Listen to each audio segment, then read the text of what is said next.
Hey, are you looking for some hydrotherapy for your immune system? I'm going to tell you all about Magic Socks, which is basically the same thing as cold wet socks, but that's not very good branding.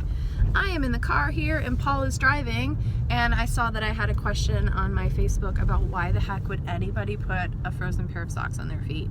And so before I tell you why, I'm going to tell you how.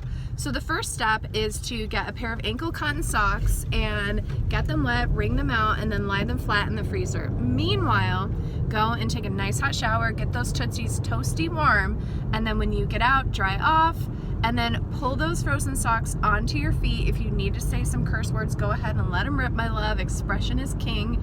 And then you're gonna cover the cold frozen cotton socks that are now onto your feet with wool socks.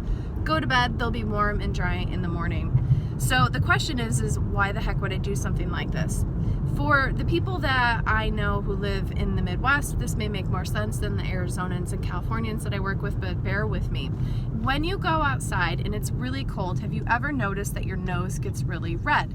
The reason for this is because the body does something called vasodilation, which is where it makes the blood vessels nice and big, and it sends all this blood to your nose so that the nose can stay warm and not fall off. And then eventually the body gives up and it's like, well, we're gonna lose that appendage, we're gonna send it all to the heart. So eventually that red nose tip thing will go away.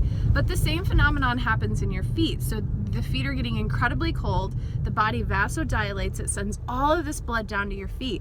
But as it's doing that, it's sending it through your lymphatic system, it's sending it through your spleen, it's sending all these antioxidants, all these immune system cells, white blood cells, down to that area.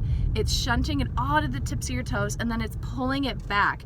It's pulling back the cells that are in the extremities that are inflammatory. It's pulling back cells that are filled with maybe viruses or bacteria that we can send through the immune system. So it creates a flushing action.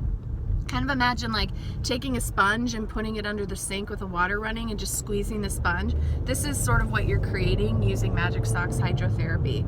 And so my recommendation to my patients is usually if somebody is trying to prevent jet lag or getting sick, do this a couple times a week before you get on the plane, or a couple times a week just as general prevention.